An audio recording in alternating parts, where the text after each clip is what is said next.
Hello, bonjour à toutes et à tous et bienvenue dans cette vidéo de témoignage avec Pierre. Salut Pierre. Salut à toi. Pierre, admis PGE ESSEC de cette année, donc bravo à toi, toutes mes félicitations, c'est ouf. Merci beaucoup. T'es fier de toi? Ouais, complètement. Très content de la nouvelle. L'objectif est atteint. Ouais, franchement, c'était l'objectif depuis déjà un an, donc je suis quand même vraiment content. Donc là, tu finis ton année scolaire et ensuite tu commences en septembre, campus de Cergy. C'est Ok, ça, campus de Cergy. trop bien. Bon, Pierre, tu vas avoir l'occasion de nous détailler pardon, un peu ton parcours d'un point de vue académique, international, professionnel. Bref, on va refaire ton CV et ensuite on parlera de ta préparation au concours et on dévoilera bien entendu ton scortage match, TOEIC, ton dossier et comment ça s'est passé, ta préparation pour les oraux ainsi que le jour J. Pierre, je te donne la parole. Faisons ton parcours académique. Quel baccalauréat tu as obtenu et ensuite qu'est-ce que tu as fait dans tes études supérieures? Alors, j'ai commencé par un bac assez classique. C'était la nouvelle réforme, donc mathématiques, physique et Mhm. SVT. J'ai enlevé SVT. Et j'étais passionné de maths et de physique, donc ça me paraissait assez évident de partir en école d'ingé. Et j'étais passionné de sport auto également. Donc, l'objectif, en fait, c'était d'intégrer une école d'ingénieur spécialisée dans le sport auto. Et c'est pour ça que je suis allé à l'ESTOCA, tout simplement. Mhm. Et ensuite, du coup, j'ai fait 4 ans à l'ESTACA. Je suis parti un semestre en Chine, à Pékin. Donc, un semestre d'échange, c'était vraiment sympa. Ok. Et après, j'ai fait ma dernière année de spécialisation en énergie, sur les Mhm. nouvelles énergies, à l'école des ponts. Et du coup, maintenant, me voilà ici. Ok, très bien. Le baccalauréat, est-ce que tu as eu une mention? J'ai eu mention bien. C'était l'année du Covid, donc Ouais, c'était assez spécial. En fait, on n'a passé aucune épreuve quasiment. c'était Mais light. ouais, c'était. Enfin, je dirais pas que c'était plus facile, mais certaines notes, on n'avait pas trop la maîtrise, et d'autres notes, au contraire quand même bien plus simple. Donc, ouais, je lui mentionne bien. Ok, très bien. Au cours de tes 4 ans à l'Estaca et ensuite de ta dernière année au pont, t'étais classé combien plutôt dans ta promo? T'étais dans le premier tiers, milieu de tableau, dernier tiers? À l'Estaca, ouais, j'étais dans le premier tiers, grosso modo, et ensuite, après, au pont, à peu près pareil également. On n'a pas eu les notes à peu près détaillées, mais on va dire par rapport à la moyenne, j'étais dans le premier tiers dans les deux. Ouais, c'était ça, dans le premier tiers. Ok. Expérience à l'international. Donc tu nous as dit un semestre en Chine. C'est ça. Est-ce que tu en avais d'autres? Je les ai pas trop mentionnés dans le dossier. Je suis parti en voyage avant ce semestre en Chine, donc je suis parti 2 mois, enfin tout seul, un peu en backpack. Mais j'en ai pas trop parlé en fait dans mes expériences, parce que comme je vendais un peu un projet autour des nouvelles énergies, etc., je voulais pas trop que ça prenne une place trop importante, donc j'ai préféré ne pas le mentionner et juste mentionner la Chine. Très bien. Expérience professionnelle. Aussi bien les jobs d'été, de l'intérim, l'alternance. Qu'est-ce que tu as pu faire depuis le baccalauréat? Je pense que ça vraiment, enfin c'était en ma faveur en fait pour mon dossier, parce que j'ai eu pas mal d'expérience. Donc en total là, je vais avoir fait 5 stages. D'accord? J'ai eu plusieurs jobs T'as étudiants. fait quoi? Détaille-nous un peu le truc. Première année, j'ai fait un stage dans un bureau d'études Ouais, chez Stellantis Motorsport, donc dans le département compétition de Stellantis. trop bien. Ouais, c'était vraiment hyper C'était quoi intéressant. les 24 heures du Mans? Ils sont bons en quoi là Ouais, c'était ça, c'était au moment où la nouvelle Peugeot sortait, la 9X8, donc c'était super cool. Ok. Après, deuxième année, je l'ai fait dans un team de sport automobile, donc un peu pareil, même univers, pendant 2 mois. Après, j'ai fait T'as fait deux, quoi ça? Un team de sport automobile, c'était quel type de voiture? C'était des GT4, donc c'était D'accord. le championnat d'Europe GT4, on courait dans différents championnats, rallye, GT4, et l'objectif, c'était plus un stage, ça c'était un peu mon stage ouvrier, Ouais. donc j'étais plus mécanicien, même si j'aidais un peu aussi sur les setups ingénieurs, enfin Ok. c'était ce qui me faisait un peu, ce qui m'amusait aussi, de ce côté-là. Et t'as beaucoup bougé? On est parti en Italie, bon, ils m'ont emmené pendant un week-end en Italie, donc c'était du mardi au dimanche, c'était vraiment cool, et en fait, il y avait tous les meilleurs teams, donc on avait fait un podium, c'était vraiment un bon souvenir quand même. Et puis l'Italie, ça restait sympa. C'était où en Italie ça? Misano, du côté de l'Adriatique. Ok, Mais d'accord. bon, on y allait en camion, donc c'était quand même assez long. On a Ah mis ouais.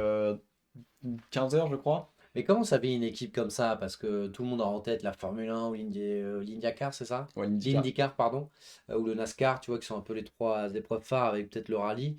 Là, les GT4, c'est peut-être la deuxième ou troisième division du sport automobile. Comment ça vit une équipe comme ça? En fait, c'est souvent des pilotes privés en fait qui vont financer le team. C'est vrai que c'est des pilotes qui vont rouler pour leur plaisir. C'est pas des pilotes professionnels, D'accord. contrairement aux autres formules en fait. Ok. C'est pour ça. Mais il n'y a pas des académies entre guillemets, d'équipes de première division qui repèrent un peu les jeunes ou des trucs comme ça? Si surtout les gros teams, on va dire par exemple, enfin, les gros constructeurs, Porsche, Ferrari, qui vont essayer de recruter ces pilotes-là sur le GT4, mais les pilotes qui sont en GT4 pour 99% sont payants. Et donc en Mhm. fait les 1% c'est des pilotes très très bons ou des gentleman drivers qui étaient vraiment professionnels avant et qui vont aider en fait des teams plus petits Ok, en GT4. Ouais. ok, d'accord, très bien. T'as continué dans quoi ensuite? Ensuite, après, j'ai changé complètement. Enfin, en fait, le sport auto, enfin, j'étais passionné, j'en faisais, donc c'était vraiment ce dont pourquoi j'étais à l'ESTACA.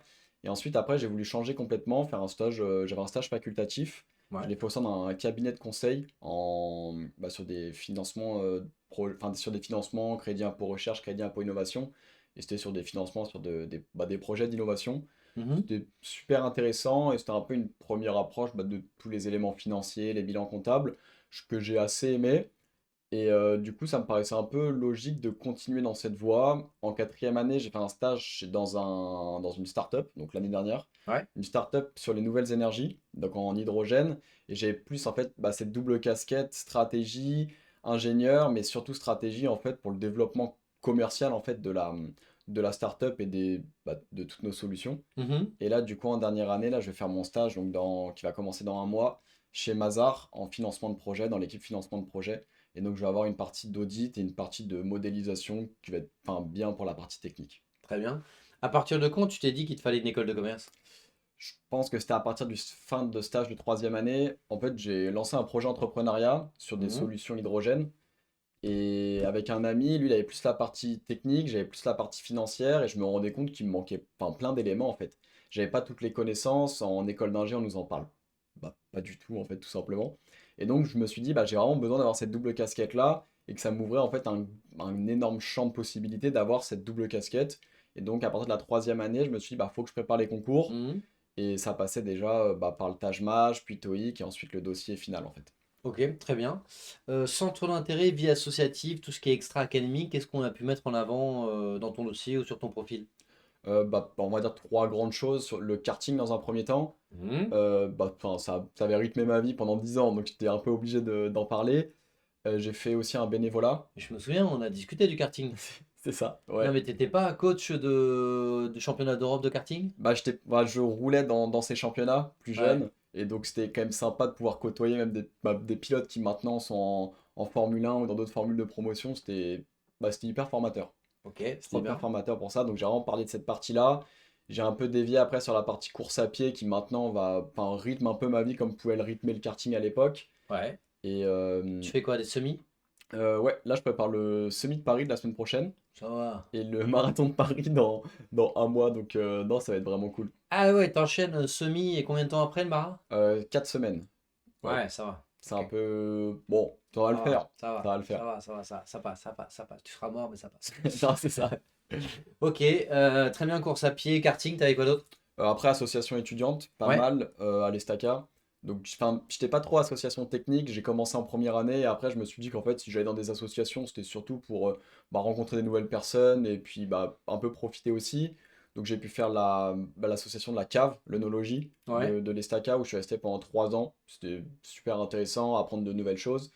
Et j'ai listé BDE 2 fois Mhm. et les deux fois, on a perdu. Mais bon, en vrai, c'est le jeu. On liste aussi pour savoir perdre. Donc, en vrai, c'était sympa. Très bien. Donc, tu as commencé à te préparer pour les concours à partir de quand, toi, tu nous as dit? Donc on va dire que enfin, je savais à peu près les écoles que je voulais viser à partir de septembre du coup 2024. Ouais. Et j'ai vraiment commencé à me préparer à partir de mars 2025 quand j'étais Ouais. en Chine et que j'avais un peu plus de temps pour commencer à bosser en fait les différentes épreuves. Donc, il y a un an et demi, tu as commencé à te préparer. Tu as vraiment commencé à t'y mettre à fond à partir d'il y a un an, quoi. Ouais, c'est ça. En fait, je voulais absolument passer le TAJ au mois de juin, une Ouais, première fois, en bien étant sûr. prêt. Et au moins comme ça, après, je pouvais un peu entamer l'année plus sereinement, quoi. Très bien. On va casser un peu le suspense. Tu as eu combien concernant ton score Taj-Maj après t'être préparé tout intensément? TAJ Maj 453, Ouais, 453. Le TOEIC? 970. Ok. Combien de fois tu as passé le TOEIC?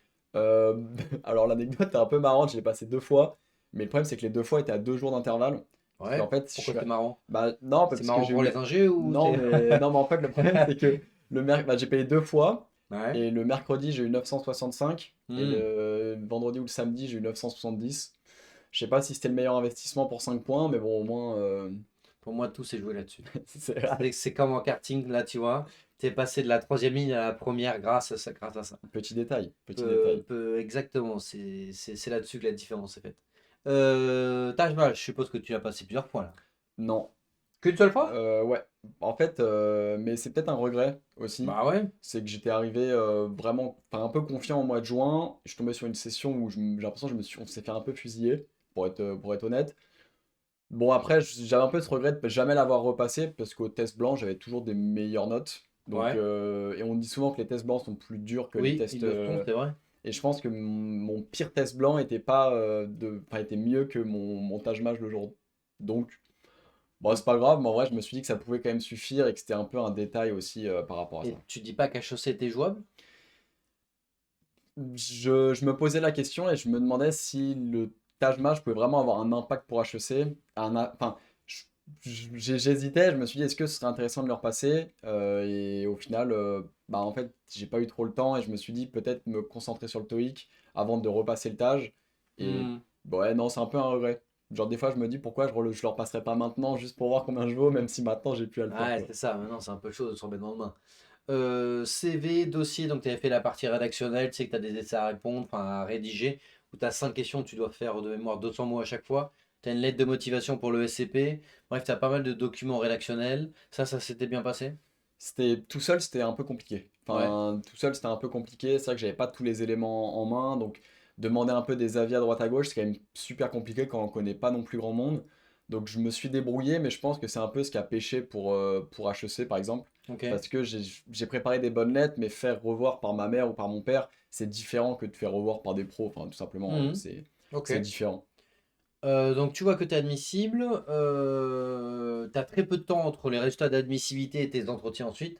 De mémoire, quoi, tu avais quoi? 7-8 jours? Ouais, même ouais, 9 jours, je crois, mais pas plus. Grand max. Est-ce que tu peux nous parler un peu de ta préparation aux oraux et le prépa, comment ça se passe? Bah déjà, c'est un ami qui m'avait conseillé, qui avait intégré l'ESSEC aussi par la voie ingénieur, C'est qui? Edgar Penera. Ok, Et donc, en fait, j'étais un peu. c'est Edgar. On lui fait le coucou. Mais non, du coup, il m'avait conseillé, il avait fait les oraux avec vous. Il m'avait dit honnêtement, en fait, je voulais mettre toutes les chances de mon côté, donc je suis venu avec vous. Mhm. Et c'est un peu la même. Enfin, je me suis dit un peu la même chose, comme j'avais que l'oral de l'ESSEC, comme j'étais que admissible à l'ESSEC, je me suis dit en vrai, ce serait con de pas passer par. Enfin, de pas Prendre le mettre toutes les risque. chances de mon côté, de prendre le Ouais, risque de le faire tout seul. c'est clair. Et du coup, je vous ai contacté. Et ensuite, le lendemain, en fait, directement, il y a eu la première session. Donc, j'ai pris la prépa le mardi. Le Mhm. mercredi, on avait la première session. On a eu Mhm. session mercredi, jeudi, vendredi, Mhm. dimanche. Et ensuite, on avait une autre session le mardi pour bien préparer avant les oraux. Et c'était. En fait, je me rendais compte que si j'avais préparé tout seul, j'étais vraiment à côté de la plaque. C'est ça qu'il y Ok. avait. Mon pitch n'aurait pas été bon, il n'aurait pas été de la bonne durée. Et j'avais un peu une idée de préparer les écoles. C'était un peu comme préparer un entretien pour les entreprises.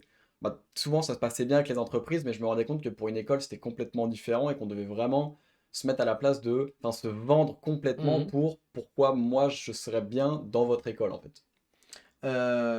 Comment s'est passé ton premier entretien avec nous?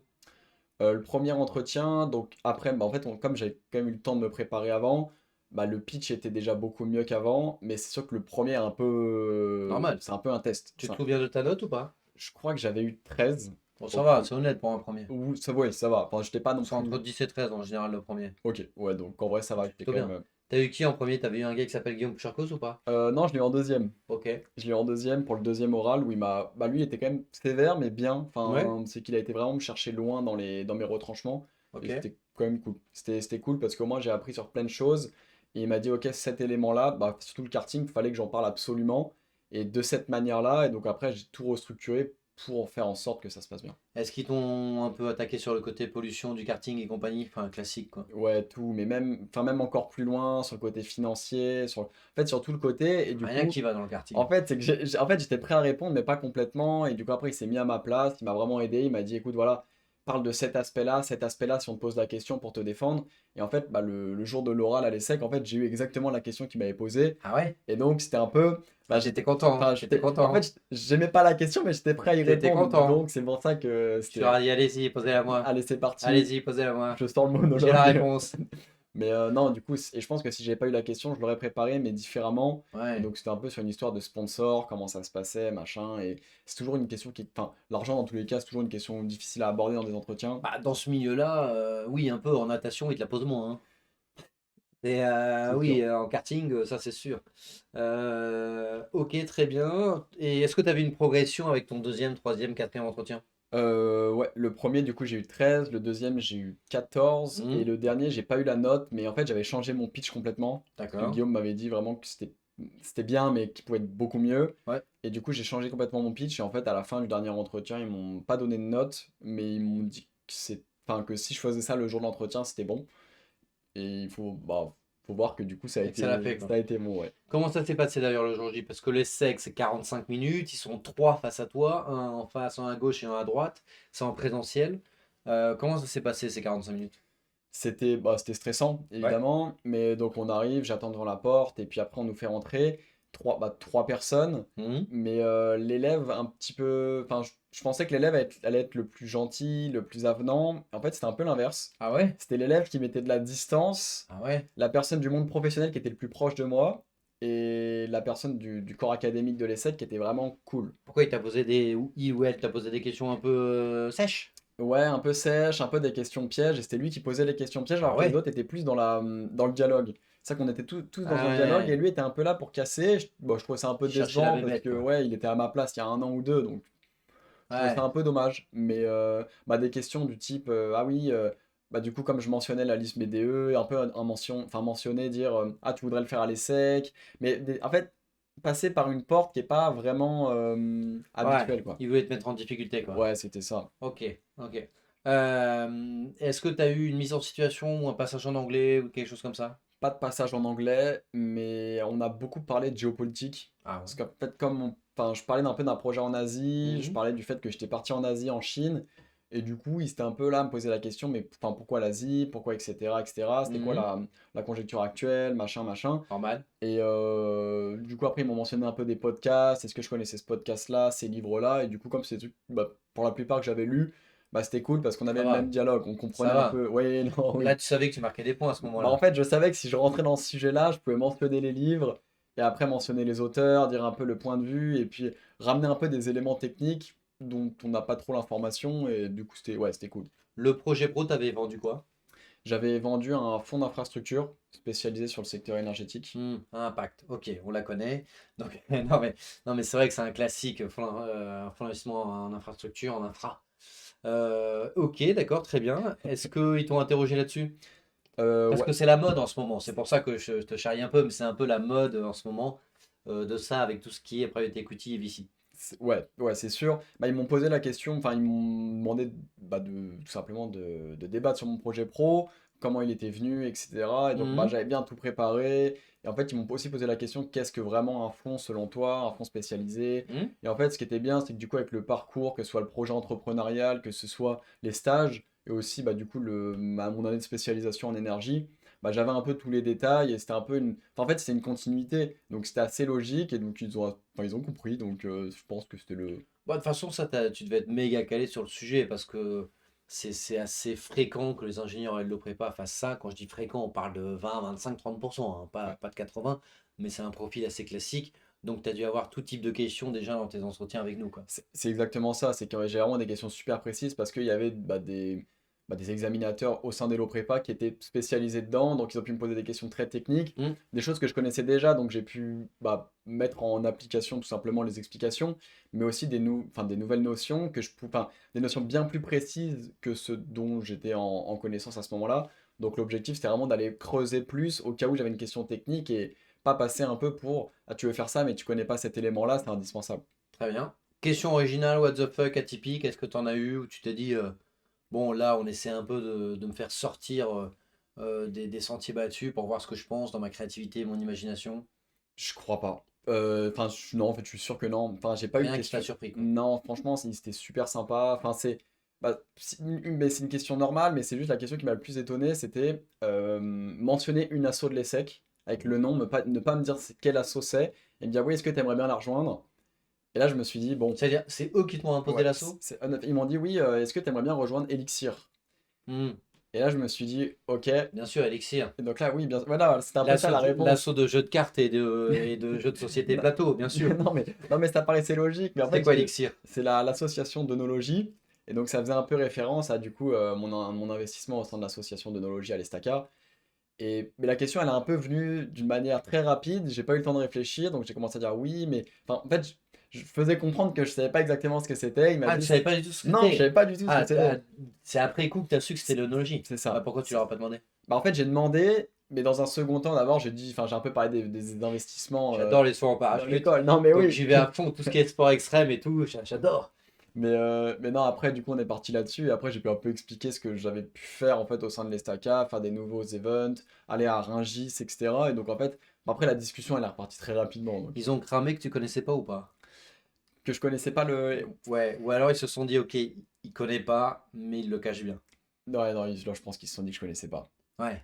Bah, Mais ils se ouais. sont dit que tu avais bien réagi en mode, vas-y, faisons-le parler, parce que je sais pas de quoi il parle, mais c'est assez drôle. Non, mais en fait, c'était des petites phrases pour faire comprendre que je savais pas, mais sans dire, bah, je ne sais pas ce que c'est et rester avec un blanc. Enfin, l'objectif, Ouais, c'était vraiment de continuer ouais, à avoir normal, cette discussion. normal. Et pourquoi pas, enfin, je me rappelle que j'avais dit, bah, cette association pourrait m'intéresser, mais j'ai aussi cette association-là qui m'intéresse. Mais après, c'est du Ah coup ouais. pour ça qu'ils sont revenus directement, quoi. Tu leur as mis la question de côté en mode, ouais, ouais, Ouais, c'est super bien comme ce que asso, tu dis, j'adore. ouais. Mais je vais parler de ce que je veux, moi. Ouais. Ok, est-ce qu'ils t'ont interrogé sur tes qualités, tes défauts, par exemple? Ouais, mais enfin, Ah, pas directement sur le. Enfin, un peu sur oui, quand tu étais dans cet assaut-là, qu'est-ce que les classique, membres de l'assaut diraient sur toi classique, quand tu étais ça, ça, ça. Donc, bah, enfin, c'était des questions que j'avais enfin, classique. Ce que pense la famille de toi, ce que pensent les amis de toi, ce que pensent tes collègues, ce que pensent tes membres d'assaut, c'est un classique.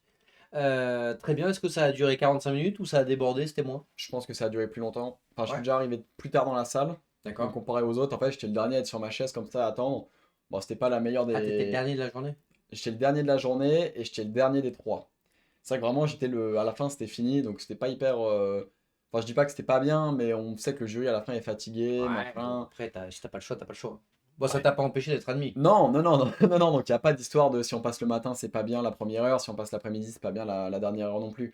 Mais ouais, non, franchement, je pense que c'était bien 45-50 minutes, Ok. mais ça s'est vraiment bien passé. Enfin, le prof et la personne du monde professionnel étaient vraiment très avenants, donc Quand t'es sorti de l'entretien, est-ce que tu t'es dit, ok, je suis serein, j'ai casé tout ce que je voulais, ou est-ce que tu t'as regretté un peu des trucs que t'avais pas casé?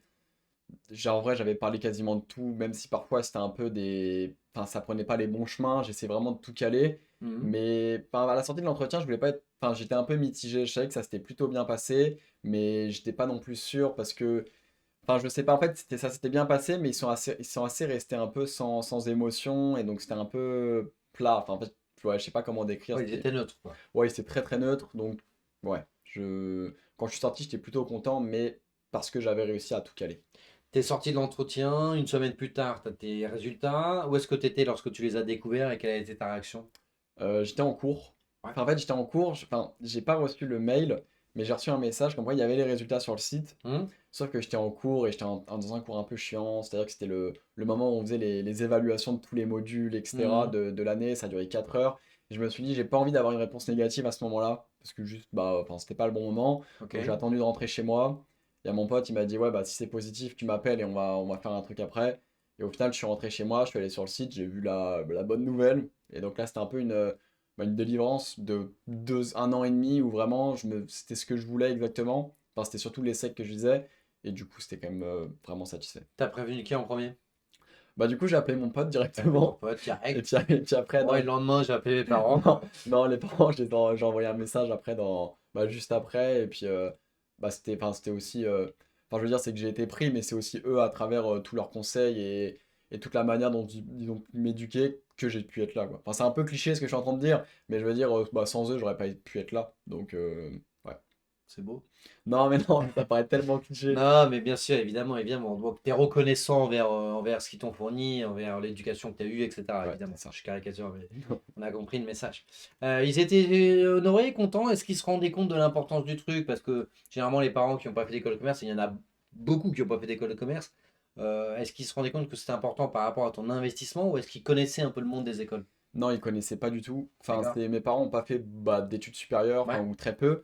Et du coup, en fait, c'est plus à la fin, en fait, au moment où j'ai été pris, qu'ils se sont renseignés du coup sur l'école en question et enfin, ils ont commencé à se dire, ah, enfin, ok, c'est vraiment bien, Ouais, c'est c'est quand même une solide, quoi. super nouvelle, quoi, et ça change beaucoup de choses par la suite. Donc, bah, c'était un peu le cas aussi avec les ponts l'année dernière où je pensais pas être pris de base. C'était un premier déclic et là, c'était un deuxième, donc, bah, non, c'était vraiment cool. C'était une Trop bonne bien. nouvelle. Bah écoute, trop bien. Pierre, est-ce que tu as un dernier mot à leur dire là aux candidates et candidats qui nous regardent? Quelque chose que tu aurais aimé qu'on te dise il y a de cela un an, en regardant justement la caméra qui est juste ici. Je pense que ne jamais douter de vous, enfin toujours se dire qu'on a une école à notre portée, et ne jamais douter, ne jamais se remettre en cause, mais juste travailler avec un objectif précis. Ok, bah écoute, merci pour ce message de fin de vidéo, Pierre. Et si jamais vous avez besoin de davantage d'informations, n'hésitez pas à prendre rendez-vous en description de cette vidéo. Vous avez un lien, c'est 100% gratuit. Et on espère vous voir, que ce soit pour une préparation sur 2 ans, un an et demi, un an, une préparation que pour les euros, bref, peu importe votre profil, prenez rendez-vous, c'est 100% gratuit. En fonction de vos ambitions et de votre profil, on pourra vous faire une préparation sur mesure. Allez, on vous dit à très bientôt. Salut à tous.